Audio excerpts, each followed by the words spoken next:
2025லேருந்து எடுக்கப்பட்ட ஒரு தமிழ் திரைப்படமான ட்ராமா திரைப்படம் எப்படி இருக்கு அப்படிங்கிறத இந்த வீடியோல பார்த்துடலாம். இந்த படத்தை பொறுத்தளவுக்கு ஒரு கிரைம் த்ரில்லர் மூவியா எடுத்துக்கிறாங்க. அதுலயுமே படம் வந்து பார்த்தீங்கன்னா ஒரு ஹைப்பர் லிங்க் ஸ்டோரி மாதிரிங்க.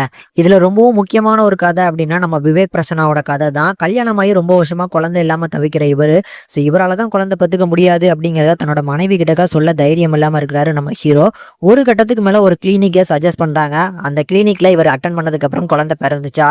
இந்த சைட்ல ஒரு சாதாரண ஒரு மிடில் கிளாஸ் ஃபேமிலியா இருக்கக்கூடிய செல்வி அப்படிங்கிற ஒரு பெண். ஸோ அவங்க பெட்ரோல் பங்க வேலை பார்த்துட்டு இருக்காங்க. ஒரு பையனை காதலிக்கிறாங்க. அந்த பையனால வந்து பார்த்தீங்கன்னா கர்ப்பம் ஆகுறாங்க. அதை சுத்தி நடக்கக்கூடிய ஒரு டிராமா அப்படின்னு சொல்லி இப்படி ஒரு பல கதைகள் இருக்கு. இந்த கதைகள் எல்லாமே நேர்கோட்டில் வந்து எப்படி கனெக்ட் ஆகுது, பர்டிகுலராக இந்த படத்தோட அந்த மெயின் கதையே இன்ட்ரோல் பிளாக்ல தான் தெரிய வருது அப்படிங்கிறதுனால அதை நாங்கள் பெருசாக ரிவால்வ் பண்ணலை. அதை நீங்கள் கண்டிப்பாக சர்ப்ரைஸோடவே பாருங்க. ஸோ அந்த மெயின் கதை என்ன, அதை எல்லாத்தையுமே இவங்க எப்படி கனெக்ட் பண்ணியிருக்காங்க அப்படிங்கிறது அந்த படத்தோட ஒரு சூப்பரான ஒரு சுவாரஸ்யமான ஒரு விஷயம். கண்டிப்பாக சூப்பரான ஒரு படமாக ரெடியாக இருக்கு.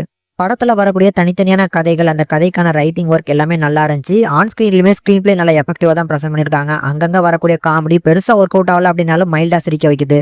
பூர்ணிமா ரவி வந்து அவங்களோட கதையை வந்து ஒரு யூஸ்வலான ஒரு ஸ்டோரியா இருந்தாலும் அவங்களோட பெர்ஃபார்மன்ஸ் மூலமா கொஞ்சம் டிஃபரன்ஷியேட் பண்ணியிருக்காங்க. அது பார்க்கறதுக்கு நல்லா இருக்கு.